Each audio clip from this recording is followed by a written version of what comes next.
비로소 그리스도인이라 일컬음을 받게 되었더라, 이런 제목으로 잠시 말씀 나누겠습니다. 오늘은 안디옥 교회에 대한 이야기입니다. 안디옥 교회는 교회를 생각하고 교회를 꿈꾸는 모든 사람에게 여러모로 모델이 되는 교회입니다. 다수의 헬라인과 그보다 적은 수의 유대인이 섞인 교회, 그러니까 서로 다른 사람들이 그리스도라고 하는 그 이름 아래서 하나가 되는 참 좋은 모델이고요. 또 바울과 바나바가 각각 다른 자신만의 은사를 가지고 역할 분담을 잘하고, 그 안에 또 바울과 바나바가 선교로 떠나도 그 교회가 아무 문제가 없을 만큼 제자 양육이 참 잘 된 교회로서도 우리가 배울 수 있고, 선교적 교회를 생각할 때 교회의 가장 중요한 정체성 가운데 하나의 이 선교적 교회, 그것은 밖으로 나가서 전도할 뿐만 아니라, 그래서 많은 회심자들을 얻는 교회였을 뿐만 아니라, 또한 예루살렘 교회가 어려움에 처했을 때 구제하던 그런 교회이기도 하고, 나중에는 가장 주요했던 두 지도자 바울과 바나바를 선교사로 파송할 만큼 선교적 교회였습니다. 앞으로 세워질 모든 교회의 모델이 놀랍게도 예루살렘 교회로 언급되지 않고 이 안디옥 교회로 언급되고 있는 것이 참 놀랍습니다. 그래서 모 교회인 예루살렘 교회가 두고두고 본받아야 된다라고 이야기하지 않고 이 안디옥 교회를 모델로 제시합니다. 어떤 방식으로요? 비로소 처음으로, 그 말입니다. 처음으로 저렇게 믿는 자들을 두고 그리스도인이다 라고 누가, 세상 사람들이 그렇게 말하는 교회가 등장했다라고 말하고 있기 때문입니다. 어떤 상황에서 이 교회가 나왔느냐면 10장 1절부터 11장 바로 앞에 18절까지는 우리 잘 알듯이 이방인 고넬료의 회심 사건을 다루고 있습니다.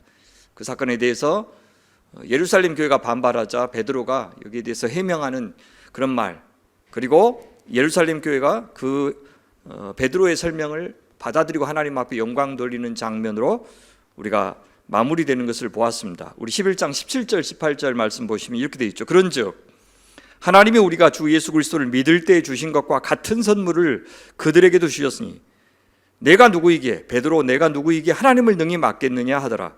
자, 이 말을 듣고 예루살렘 교회가 어떻게 반응하냐면, 그들이 이 말을 듣고 잠잠하여 하나님께 영광을 돌려 이르되 그러면 하나님께서 이방인에게도 생명 얻는 회개를 주셨도다 하니라 라고 반응합니다. 이 모든 것이 사람이 한 일이 아니고 성령께서 하신 일이다. 그래서 드디어 우리가 이해하는 그런 복음의 한계를 넘어서서 하나님께서 이방인들에게까지도, 그들이 먼저 이스라엘 사람들 혹은 유대인들이 지키고 있는 이 율법을 지키지 않아도, 그런 요구 조건 없이도 그리스도인이 되는 길이 드디어 열렸구나라는 사실을 인정한 겁니다. 자, 이 결과를 모르는 자들이 이제 안디옥에 가서 복음을 전하고 교회를 세운 겁니다.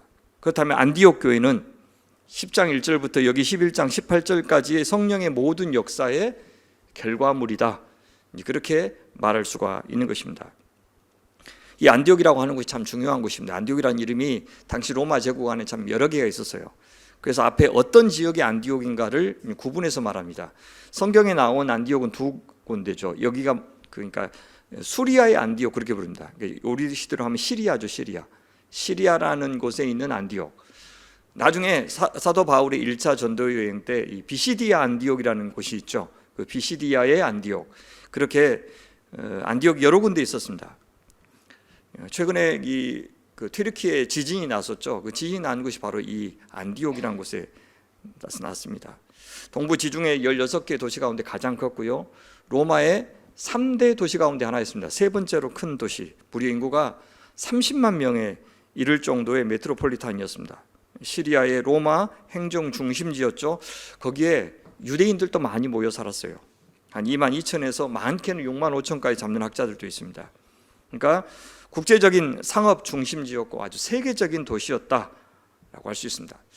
당연히 이곳에 교회가 세워지면 예루살렘에서는 굉장히 전통을 강조하는데 이곳에서는 그런 전통이 별 문제가 되지 않았고, 그래서 뭔가 새로운 것, 혁신적인 것이 나오기에 대단히 좋은 조건이었다라고. 그러니까 굉장히 많은 사람들이 몰려오니까 지켜야 될 것보다는 새로운 것들이 계속 유입되는 그런 것, 그래서 하나님께서 뭔가 새로운 일을 시작하기에 참 좋은 것이 바로 이 안디옥이었다, 이제 그런 뜻입니다. 광주 소명교회도 제가 개척을 해서 뭔가 새로운 것을 시도하기 참 좋은 조건들이었습니다. 다양한 교파들에서 사람들이 이렇게 찾아오셨는데 뭔가 기존의 교회에서 아쉬움을 느낀 분들이 이게 교회의 전부일까라고 하는 고민을 가지고 오셨기 때문에 제가 새로운 것을 제안했을 때 잘 받아들이셨던 기억들이 나고 지금도 그것은 마찬가지인 것 같습니다. 자, 안디옥 교회를 누가 세웠습니까? 어떤 사람들의 전도로 세워졌죠? 19절에 나오죠.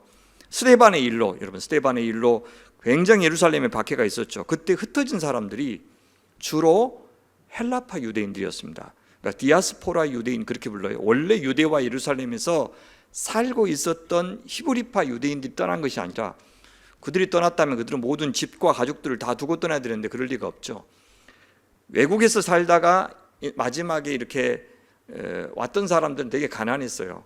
그리고 거처가 이렇게 불확실했습니다. 그런 사람들이 환란 때 아마 이동하기도 좋았을 겁니다. 그렇게 해서 흩어진 자들이 어디로 흩어졌냐면 베니게 해변 지역이죠. 구브로, 우리 나중 1차 전도 여행 때 바울과 바나바가 처음으로 갔던 곳이 이 구브로죠. 그러니까 바나바와 바울이 가기 전에 이미 이 사람들이 가서 전도했던 겁니다. 그리고 안디옥까지 이르러서 처음에는 유대인들한테만 말씀을 전했습니다. 유대인 회당에 가서 아마 말씀을 전했겠죠. 이 헬라파 유대인들은 아직까지 예루살렘 교회가 굉장히 중요한 결정을 내렸다는 사실을 모르고 있습니다.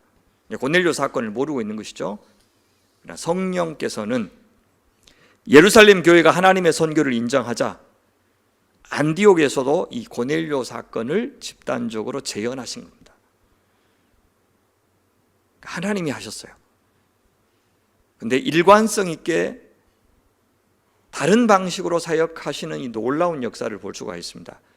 그러니까 반드시 뭔가를 다 깨닫고 신학적으로 준비된 사람을 통해서만 일하시는 것이 아니라 뭔가 잘 모르는데도 순간순간 하나님 앞에 나는 반응했을 뿐이고 복종했을 뿐인데 하나님께서 여기서 일하시는 거나 저기서 일하시는 거나 서로 이렇게 연결되도록 하시는 놀라운 것을 여기서 볼 수 있습니다. 20절에 보시면요, 그 중에 처음에는 유대인들한테만 복음을 전하다가 구브로와 구르네 출신, 구르네 이제 북아프리카죠. 헬라파 유대인들입니다. 이방 지역에서 살던 사람 몇 사람이 안디옥에 이르러 헬라인에게도, 이방인들에게도 말하여 주 예수를 전파하기 시작했다라고 이야기해요. 드디어 이방인에게도 말씀을 전하는 사람들이 생겨난 겁니다. 앞에 베드로나 고넬료처럼 성령의 특별한 지시를 받았다고 하는 언급이 안 나온 것이 특이하죠. 도대체 어떤 신학적인 확신이 있었길래 이방인에게까지 복음을 전하겠다고 담대히 결심했을까? 그것은 잘 모르겠어요. 그러나 분명히 성령의 도전이 있었을 것입니다. 이건 엄청난 진전이에요. 복음의 혁명입니다. 유대인의 담을 넘고 팔레스타인의 담을 넘는 사건이기 때문입니다. 그들이 전한 것이 무엇이냐면 주 예수를 전했다, 그렇게 이야기하죠. 예수님이 주라고 전했다, 그 말입니다. 보통 회당에 가서는 뭐라고 전했습니까? 예수님이 무엇이라고 전했어요? 그리스도다, 메시아다, 구약에서 그토록 기다렸던 메시아다, 그렇게 전했죠. 그런데 이방인들은 메시아 개념이 없으니까, 구약을 잘 모르니까 어떻게 했냐면 당시 주는 누구를 가리키냐면 로마 황제 가이사를 가리켜요. 혹은 황제 가이사만 믿는 게 아니라 그들은 다신교 사회였기 때문에 자기들이 믿는 신을 주라고 불렀어요. 그러니까 이미 주를 믿고 있는 사람에게 너희들이 믿는 그 주, 아니 저 로마 황제 가이사 혹은 죽은 황제들을 주라고 불렀어요. 죽고 난 다음에 보통 신격화되거든요. 그 사람들이 주가 아니다, 이제 예수님이 바로 주이시다라고 전하기 시작했다라고 이야기합니다. 여러분, 복음은 뭡니까? 모든 복음은 왕의 복음이에요. 모든 복음은 하나님 나라의 복음이에요. 예수님이 왕이시다, 그렇죠? 예수님이 왕으로서 하나님 나라를 이 땅에 가져오셨다라는 소식이 유대인에게도 이방인에게도 복음다운 복음이다. 우리가 오늘 사역자들이 신학 훈련을 했는데 바로 그 복음에 대해서 공부했습니다. 이 간단한 이 메시지를 굉장히 두꺼운 책으로 증명한 좋은 책들이 요즘 많이 나와서 그런 책들을 쭉 우리 한번 살펴보면서 우리 온 사역자들이 어디에서 무슨 말씀을 전하더라도 이 왕의 복음, 하나님 나라 복음에 충실해서 전하자라고 하는 그런 학습을 좀 했습니다. 그 결과 어떻게 했습니까? 21절 보십시오. 주의 손이 그들과 함께 하시면, 이 그들이 누구일까요? 전하는 자들과 함께 했을까요? 받는 자들과 함께 했을까요? 잘 모르겠어요. 둘 다 가능합니다. 근데 전하는 자들이라고 보는 게 좋겠죠. 전하는 자들에게 주의 손이 함께 했어요. 여러분 보통 기억나세요? 주의 손이라고 그랬을 때 어떨 때 많이 쓰던가요? 주의 오른손, 그죠? 강한 오른손. 보통 왼손 말씀 안 하시죠? 오른손 할 때 어쩔 때 많이 써요? 우리를 구원하실 때, 그렇죠? 대적들에게는 주의 손이 어떤 손이겠어요? 심판의 손이죠. 우리를 구원하기도 하고 대적들을 심판하기도 하는 그 주의 손이 전하는 자들과 함께 하심에 하나님의 선교인 것을 보여주죠. 수많은 사람들이 믿었다. 누구를요? 예수를 주로 믿었다는 거예요. 예수를 주로 믿었다. 그리고 주께 돌아왔다라고 이야기합니다. 여기 주의 손이 함께 했다는 것은 바로 이방인들 향한 복음 증거가 하나님의 선교에 의한 것이었음을 분명히 보여줍니다. 여러분 어떤 교회, 어떤 성도, 어떤 목회자가 참 교회요 성도요 또 사역자일까요? 주의 손이 함께하는 교회, 주의 손이 함께하는 목회자, 주의 손이 함께하는 가정, 그것이 우리에게 두려움이 되는 게 아니라 우리에게 든든함이 되고, 그렇죠? 우리가 확신의 근거가 되고 담대함의 근거가 되는 그런 사람들이 참 그리스도인이다, 그렇게 말할 수 있습니다. 우리 그렇게 기도했으면 좋겠어요. 하나님, 주의 손이 항상 머물기를 기뻐하는, 그래서 나의 부족한 능력이 아니라, 지혜가 아니라 주의 손의 능력으로 가고 서는 교회, 그런 일꾼들, 그런 우리 성도님들이 되게 해 주십시오. 여기 회심이 어떻게 표현됩니까? 주께 돌아오는 일이다, 그렇게 표현되죠. 주께 돌아오다. 돌아와서 어떤 사람이 되는 겁니까? 사람들이 믿고 할 때 이 믿고라고 하는 이 단어가 뭐겠습니까? 누구를 믿고요? 예수님을 믿고. 무엇으로 믿고? 주로 믿고. 그렇다면 이 믿음은 정치적인 용어입니다. 주를 믿었다고 하는 것은, 그 주가 왕이시라고 하는 것은 주께 충성했다, 주께 복종했다, 주님의 다스리심에 밑으로 들어갔다, 그죠? 그렇게 왕으로 인정했다라는 그런 말이 됩니다. 이것이 회심입니다.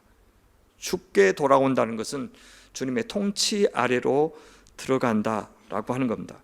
그러니까 내가 예수님이 나한테 해주신 모든 것을 믿습니다, 거기에 그치는 것이 아니라, 그래서 그 예수님이 하늘보좌 우편에서 부활하여 왕으로 영광스럽게 우리를 통치하실 때 그 통치 앞에 신실하게 복종하는, 먼저 누가 그 믿음을 보이셨습니까? 예수님께 죽기까지 아버지 하나님 앞에 복종함으로 보이셨던 그 믿음, 그 충성의 믿음, 그 사랑의 믿음, 그 순종의 믿음을 따라서 우리도 예수님을 믿는 자들이 바로 그리스도인이다 라고 말해주는 것입니다. 그것을 회심이라고 합니다. 그러니 그 회심은 인생에서 단 한 번에 그칠 수가 없습니다. 어떻게 주님을 사랑하고 충성하고 그분께 순종하는 것이 단 한 번 되었다고 다 된다고 이야기할 수 있겠습니까? 알아갈수록, 경험할수록, 순종할수록, 그분의 존재, 그분의 역사를 우리가 맛볼수록 더 깊어지는 것이 바로 이 믿음인 것입니다. 자, 이렇게 안디옥의 교회가 세워졌다는 말을 듣고 예루살렘 교회가 어떻게 반응하는지 22절부터 나옵니다. 예루살렘 교회가 이 사람들의 소문을 듣고 어떤 조치를 취합니까? 바나바라고 하는 일꾼을 안디옥까지 보냅니다. 왜 바나바를 보내기로 결정했을까요? 여러분 기억하십니까? 사마리아에 드디어 회심자들이 생겼다는 말을 듣고 누구와 누구를요? 베드로와 요한을 보내죠. 그리고 확인합니다.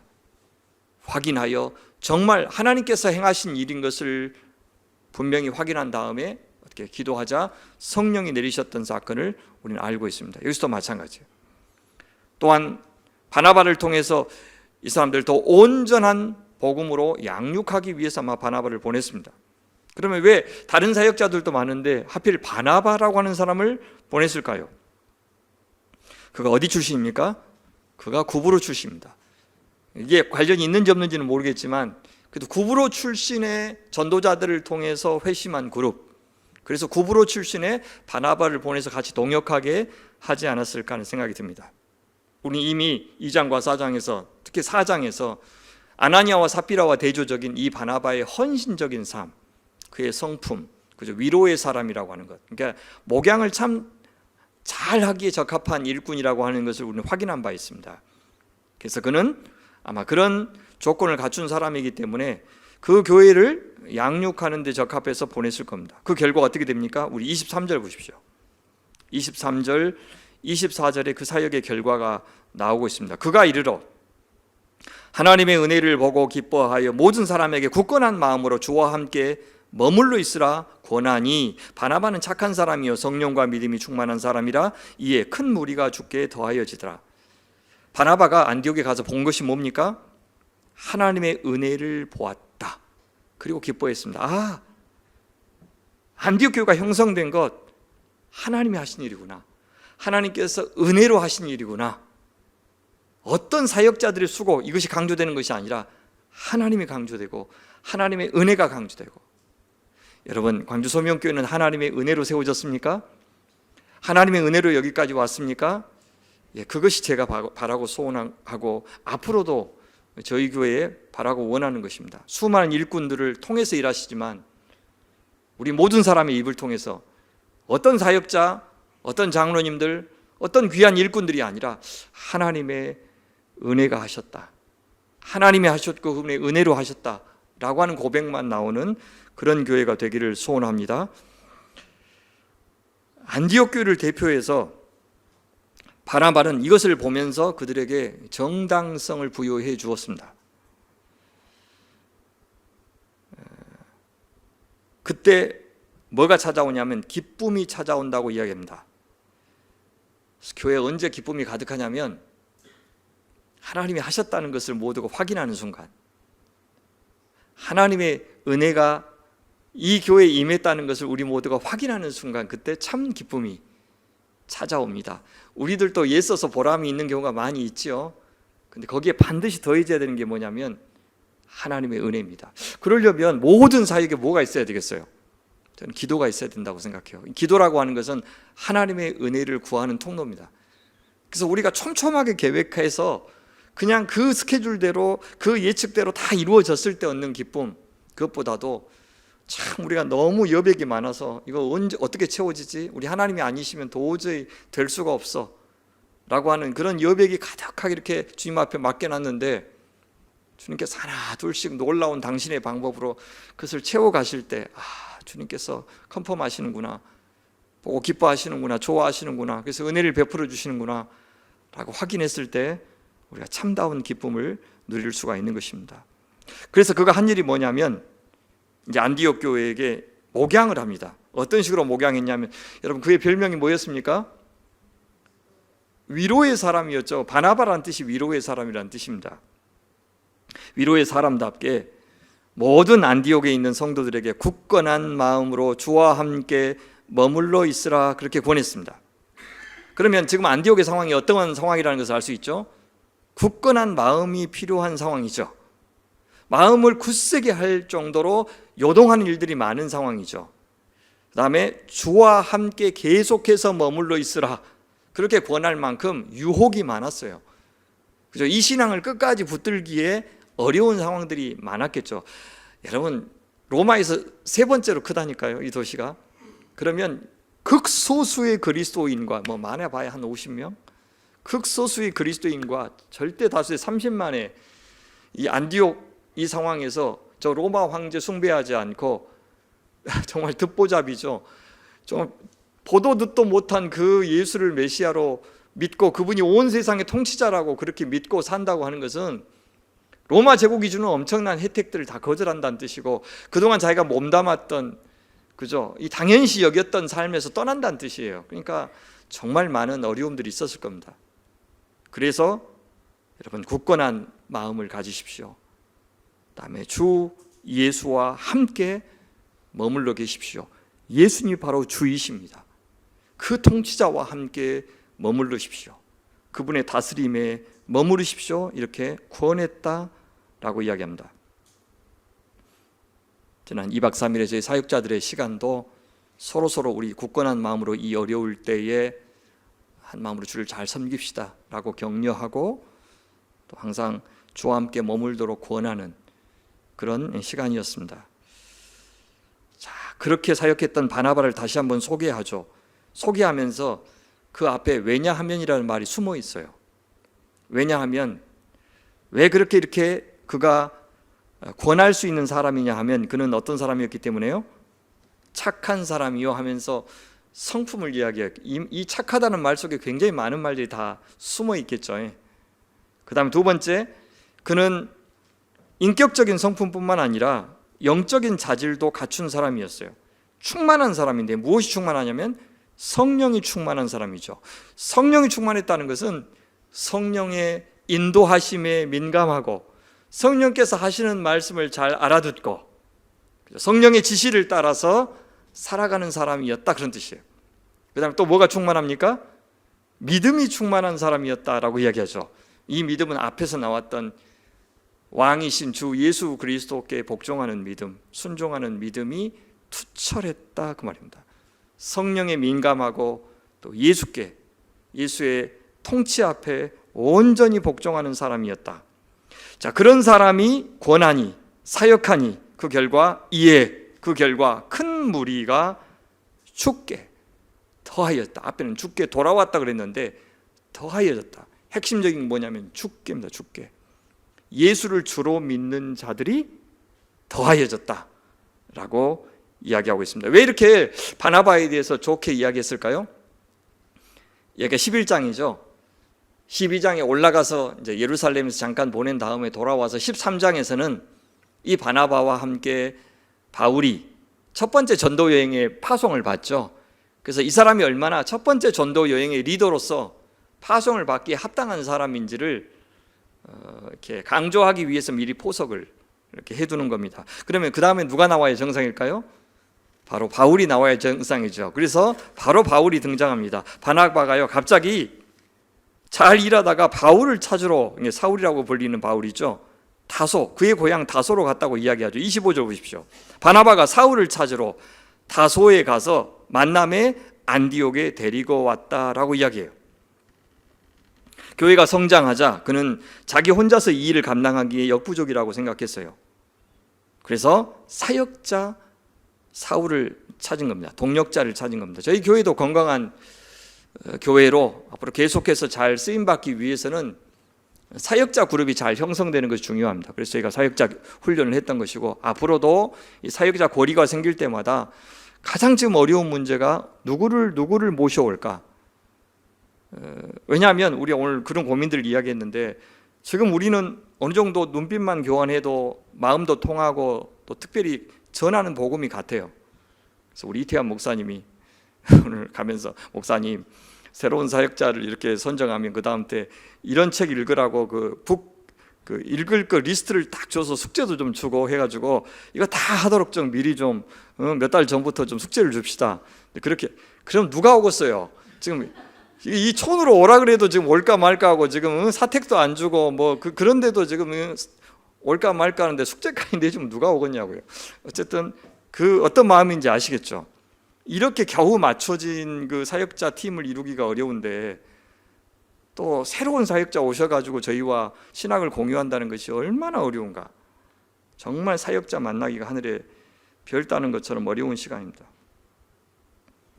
전 바나바가 참 귀하다고 생각해요. 자기 한계를 인정하고 난 이것은 할 수 있지만 좀 더 신학적으로 깊게 이 사역자들, 성도들을 양육하는 일에는 나는 부족하다. 그렇게 해서 자기의 부족함을 채워줄 만한, 자기보다 훨씬 더 잘 준비된 사람을 데리고 오는 이런 바나바의 겸손함도 저는 배울 수가 있었습니다. 경우에 따라서는 리더십과 탁월성에 위협이 될 사람들인데도 아랑곳하지 않습니다. 그래서 100마일 떨어진 곳까지 친히 갔는데, 바울은요 최소한 10년 정도 지금 이 다소에 머무르고 있는 중이었습니다. 여러분 놀랍지 않아요? 정말 이 귀한 사역자 준비가 안 됐을까요? 아니에요. 이미 회심하자마자 그 다메섹에서 제자가 생길 정도로, 그래서 그 다메섹에 있는 그 지역의 이 왕이 아레다 왕이죠. 아레다 왕이 그를 잡아서 죽이려고 막 추격할 정도로 영향력이 대단했던 사람이에요. 그랬던 사람인데 하나님께서 10년간 안 써요. 정말 놀라워요. 근데 보니까요, 저도 이미 그때도 부족했지만 유학 갔다 와가지고 본격적으로 이제 한국교회 앞에 사역하기 시작한 게 한 10년 후예요. 그 전까지는 매일 성경만 다 쓰게 하시고 번역만 한 25권 하게 하시고 그렇게 하시더니 그 이후에 이제 한국교회 굉장히 중요한 강단들에서 이제 서도록 그렇게 하셨어요. 약 10년이에요. 그러니까 사도 바울이 무슨 준비가 안 돼서가 아니라 하나님 입장에서 볼 때는 그 이후에 이방인들을 위한 사역을 위해서 준비할 시간이 필요했던 것 같아요. 다소는 시골이 아닙니다. 그 지역의 수도예요. 길리기아 지방의 수도입니다. 그래서 거기가 철학의 도시라고 일컬어질 정도로 철학이 학문이 번성했던 도시예요. 최근에 사진을 보니까 지금도 그 다소라는 도시가 굉장히 큰 도시더라고요. 그래서 그 도시에서 여러 가지 이제 이방인들, 유대인들 상대하면서 자기의 교회론도 형성되고 바울의 본격적인 신학, 우리 서신서에 나오는 신학이 완성된 곳이 바로 이 다소 시절이었을 것이다. 그렇게 주장을 합니다. 그러니까 우리는 모르지만 하나님께서 10년 동안 숙성시킬 그런 기간이 필요했던 것이죠.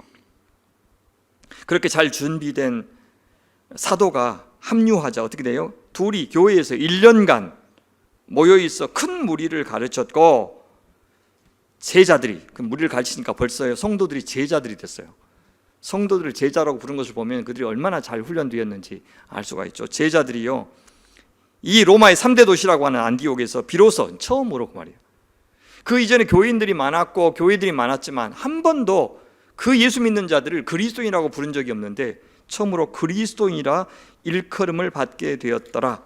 무슨 말이냐면 아주 정체성이 분명한 사람들이 나오기 시작했다. 예수 믿는 사람들은 저런 사람들이야 라고 뚜렷한 색깔을 가진 사람들이 나오기 시작했다라고 하는 것은 그들의 삶도 아주 뚜렷하게 구별되었던 것 같아요. 그것을 거룩이라고 부르죠.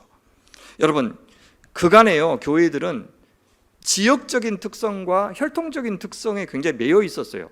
그래서 예루살렘 교회가 모델 교회가 될 수 없었던 겁니다. 거기는 헬라파 유대인들이 있었지만 주로 히브리파 유대인들 출신의 교회였어요. 히브리파 유대인들 출신의 교회. 그래서 이방인들에 대해서는 굉장히 받아들이는 게 좁았어요. 형식적으로는 야고보라고 하는 그 지도자가 그래 이제 이방인들도 하나님께서 받아들이기 시작했다라고 했는데, 나중에 사도 바울이 구제연금 갖고 가서 이제 주려고 하니까 굉장히 긴장하잖아요. 제사장 출신들이 많이 들어왔기 때문에 예루살렘 공의 이후에도 사도 바울은 환영을 받지 못했을 가능성이 많아요. 그래서 결국 그 좁디 좁은 그 예루살렘 교회는 나중에 없어집니다. 근데 안디옥 교회는 온 세상을 선교사를 파송하고 이방인 전도의 거점 도시가 되는 그런 귀하게 쓰임 받습니다. 저희 교회도 마찬가지죠. 우리 교회만의 그 무엇을 계속 강조하면 우리 교회는 그렇게 하다가 늙어가서 없어져 버리고 말 겁니다. 그러니까 전통적인 교회가 귀한 신앙의 유산을 물려받을 수도 있지만 그냥 늙은 교회로서 그냥 사라져 버릴 수도 있어요. 영향력 없이. 그래서 예루살렘 교회가 그런 교회였다고 역사적으로 이해합니다. 흩어진 헬라파 유대인 그리스도인들의 교회도 있었고 사마리아의 교회도 있었고 고넬료 같은 이방인들만의 교회도 있었지만 유대인과 이방인 그리스도인이 섞인 그런 교회는 진짜 이제 처음으로 하나님께서 기뻐하시는 첫 교회가 나온 것입니다.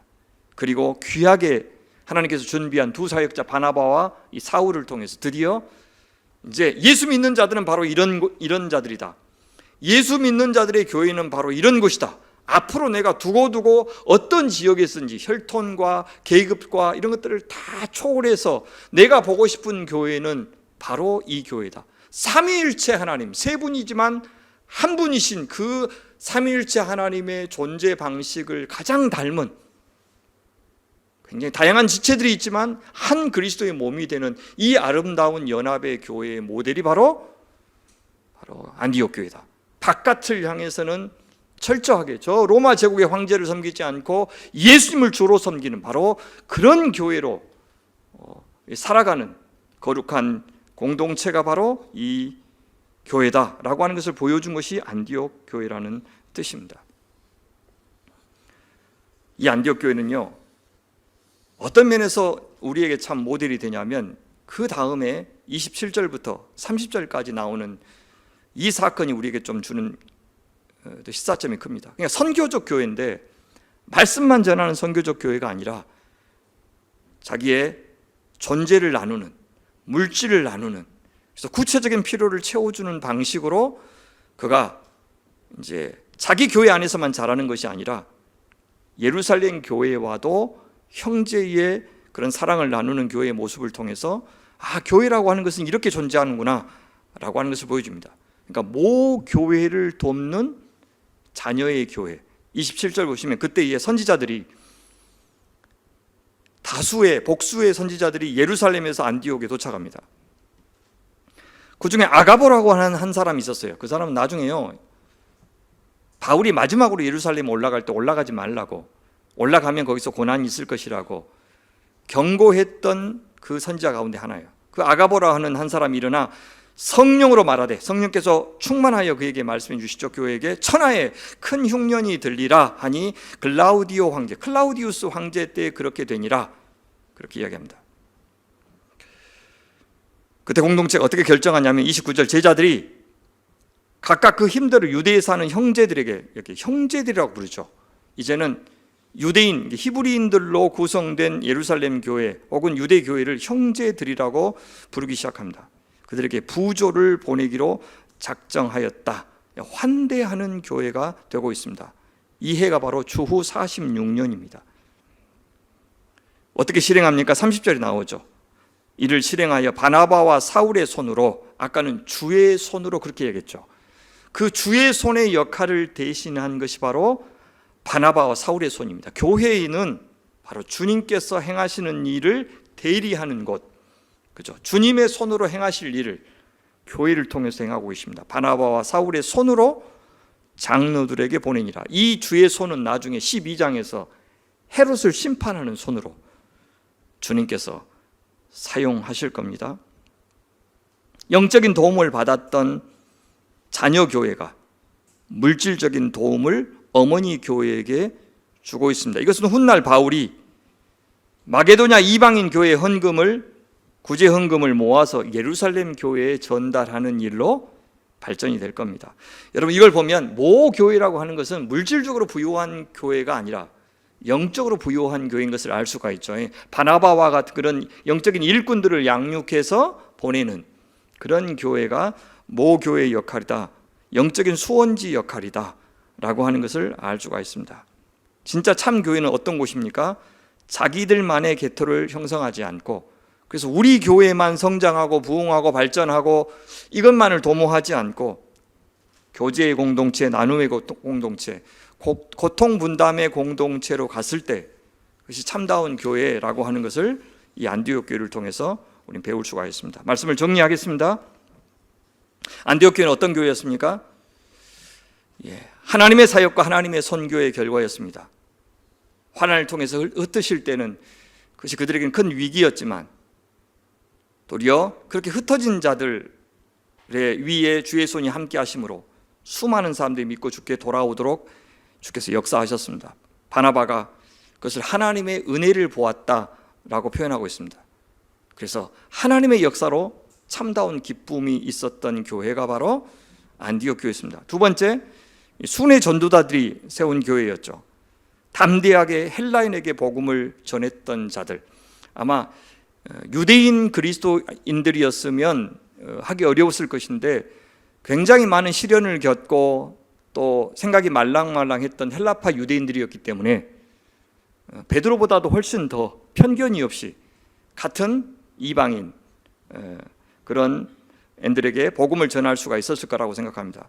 보면은 전통적인 그런 신앙, 예루살렘 모교회 같은 역할도 중요하지만 하나님께서 나의 조건을 통해서는 어떻게 복음을 전하도록 사용하실까? 나는 모태신앙도 아닌데, 나는 신앙생활을 늦게 시작했는데 라고 하는 그런 핸디캡, 사실 저한테 좀 있었습니다. 몇 대째 이렇게 복음을 믿은 신앙의 가문에서 자랐다라고 하는 사람들 보면 되게 부러웠어요. 왜냐하면 저희는 저희가 부모님을 이렇게 전도한 그런 교회이기 때문에. 그런데 또 저 같은 사람에게 어울리는 그런 사역이 있더라고요. 그래서 하나님께서는 모든 조건의 사람들을 당신의 쓸모에 맞게 사용하신다라고 하는 것을 여기서 볼 수가 있습니다. 예루살렘 교회와 바나바는 어떻습니까? 정말 충실하게 책임을 다하는 그런 모 교회의 역할을 감당하고 있습니다. 어떤 영적인 사건이 벌어졌을 때 충실한 이 가장 적합한 일꾼을 보내서 그 영적인 사건을 바르게 평가하고 해석하고 그 다음에 공적인 그런 인정을 해주는 책임 있는 모습을 보여주고 있습니다. 이처럼요, 굉장히 역동적으로 사역하는 것과 어떤 질서를 존중하면서 사역하는 것이 같이 가야 돼요. 그래서 광주 소명교회도 교단이라고 하는 곳에 속해 있는 겁니다. 그래서 우리 교회가 자율적으로 매주 매달 이렇게 결정을 하지만 정말 중요한 것에 대해서는 노회에 보고하고 저희가 지금 잘 가고 있습니까? 라고 확인하고, 그래서 저희 노회원들의 상태도 이렇게 공개하면서 그분들의 지도를 받고 이런 일들을 같이 하고 있는 이유가 바로 그겁니다. 하나님께서 바나바 정말 잘 준비된 일꾼을 아름답게 사용하시는 것을 보면서 저희 교회도 좋은 일꾼들이 많이 배출되는, 사역자들뿐만 아니라 평신도 사역자들도 많이 배출되는 그런 교회가 된다면 큰 무리가 죽게 더하여지는 역사가 있을 것이다 라고 하는 생각이 듭니다. 어떤 사람이 준비된 사람입니까? 성품이 착하고 성령의 인도하심에 민감하고 그다음에 주를 향한 독실한 믿음이 있는, 충성을 하는 그런 사람을 주님이 오늘 또 찾으신다. 나는 그런 사람인가? 좀 제가 그런 사람 되기를 원합니다. 성령과 믿음에 충만한 사람 되고 싶습니다. 성품적으로 참 착한 사람 되고 싶습니다. 착하다, 선하다 그 말입니다. 바나바의 겸손을 우리는 보았습니다. 사울을 세워주는 사람, 예루살렘 교회와 사울을 연결해주고 안디옥 교회와 사울을 연결해주는 그런 다리 역할을 하는 귀한 사람, 얼마나 겸손한 사람이라야 그 일을 할 수가 있습니까? 사울은 10년간 묵묵히 하나님이 부르실 때까지 거기서 떠나지 않고 분명히 이방인의 사도로 자기가 부름받았다는 것을 기억하고 있을 것인데 주님께서 말씀하실 때까지 묵묵히 기다리는 그런 하나님의 사람이었습니다. 저희 교회도 지금이 활동할 시간인지 아니면 지난 12년간의 시간이 숙성되는 시간이었는지 잘 모르겠습니다. 그때마다 귀하게 쓰이셨지만 앞으로 저희 교회를 더욱더 온전하게 만드셔서 다른 어떤 일로 쓰실지 그렇지 않을지는 저는 우리에게 달려있다고 생각합니다. 우리 아름다운 순종을 통해서 이 험악한 세상에서, 교회가 무너지고 있는 세상에서 부디 주님께서 저희 공동체를 아름답게 쓰시기를 간절히 기도합니다. 우리가 세상에도 인정하고 다른 교회들도 인정하는, 정말 쟤들은 그리스도인이다, 처음엔 조롱하는 말로 쓰였죠. 근데 바로 예수처럼 사는 사람, 예수를 닮은 사람, 예수께만 충성하는 사람, 그런 사람이라고 인정받는 성도들이 되면 주님께서 저희를 아름답게 쓰실 거라고 생각합니다.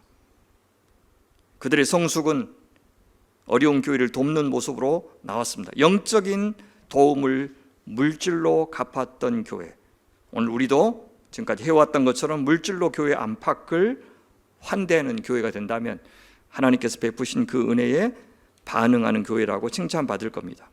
하나님의 사역을 선교사들이 이어받고 선교사들의 사역을 교회가 이어받고 그 교회가 다시 가장 중요했던 두 지도자 사울과 바나바를 선교사로 다시 파송하는 이런 선순환이 계속해서 일어나는 아름다운 모습을 우리는 사도행전에서 볼 수가 있습니다. 이것이 앞으로 저희 교회가 나아가야 될 모습이 되기를 간절히 바랍니다. 안디옥 교회처럼 모범이 되고 모델이 되는 교회로 주님께서 이후에도 지금까지처럼 아름답게 사용하여 주시기를 간절히 축원합니다. 하나님 아버지, 말로 다 할 수 없는 엄청난 은혜를 받아 주의 백성으로 부름받았고 또 당신의 교회로 세워주신 그 하나님의 하신 일을 기억하며 이 시간 감사합니다. 이제 저희도 주님의 손과 발이 되고 심장이 되어서 어디로 누구에게로 보내시든지 간에 그곳에서 담대히 우리 주 예수 그리스도를 전하는 교회가, 성도가 되게 하여 주시옵소서. 하나님, 아무것도 아닌 천둥벌거숭이 같은 저희들을 주님께서 끝까지 참고 인내하셔서 여기까지 이르게 하셨으니, 이제 주께서 우리에게 허락하신 것들로 이웃의 필요를 채워주고 그들을 위해서 기도해주고 그들의 아픔과 고통과 기도에 동참하는 성도들이 되게 하여 주시옵소서. 복음을 전하고 가르치고 양육할 수 있는 참 착하고 신실한 사역자와 교인들, 성령과 믿음이 충만한 일꾼들이 나날이 배출되는 교회가 되게 하여 주시옵소서. 무엇보다 그리스도인이라고 불렸던 안디옥 교회 성도들처럼 저희도 예수님만을 주로 모시는 하늘 백성에 구별된 삶을, 또한 태도를 보여서 이 세상 앞에 또렷하게 하늘 백성의 정체성을 드러내는 자들로 자라게 하여 주시옵소서. 바나바처럼 서로를 귀하게 여기고 세워주고 동역하는 아름다운 교회가 되기를 소원합니다. 연약한 성도들이 지금 저희 공동체 안에서 연신 나오고 있습니다. 아버지 하나님, 왜 그렇게 하시는지 저희는 잘 모르겠습니다. 더욱더 깨어 기도하게 하시고 손과 발과 물질로 섬기라고 하신 주님의 명령인 것이 분명하오니 신실하게 화답하는 공동체 되게 하여 주옵소서. 예루살렘 교회의 아픔을 모른 채 하지 않고 서둘러 하나님 물질과 사람을 보냈던 그 안디옥 교회, 안디옥 교회 필요를 보고 바나바를 보냈던 그 예루살렘 교회, 그들의 상호 섬김의 그 귀한 모습을 본받도록 도와주시옵소서. 우리가 얼마나 약한 사람들인지, 얼마나 사랑이 필요한 사람들인지를 주께서 알게 하시오니 이제 사랑하고 사랑받을 만한 이 기회를 온 교회가 이 마음을 나누고 섬기는 것을 통해서 경험하도록 도와주시옵소서. 이은경 집사님의 어머니의 시간을 주님 손에 맡깁니다. 온 가족들이 한 마음으로 이 믿음의 어머니를 주님 손에 의탁하게 도와주시옵소서. 태웅 형제의 가련한 인생을 저희가 감히 헤아릴 수도 없습니다. 주님이 불쌍히 여기시고 당신의 그 크신 사랑과 자비에 어울리도록 이 아들 꼭 품어 주시옵소서. 위로하여 주시옵소서. 교회가 그 당신의 귀하신 자비의 손을 대신하게 하여 주시옵소서. 이우석 집사님의 수술 잘 되게 하신 것 감사합니다. 결혼 앞둔 따님의 연약한 것도 발견되게 하신 것 감사합니다. 잘 치유되고 온전하게 회복되게 하여 주시옵소서. 이렇게 주님의 은혜로만 살 수 있음을 이 저녁에 다시 한번 고백합니다. 주님, 당신만을 앙망하며 주여 당신 앞에 마음을 굳게 하고 오직 주 안에만 머무르는 소명의 모든 가족들 되게 하여 주시옵소서. 간구하며 우리 구주 예수님의 이름으로 기도하옵나이다. 아멘.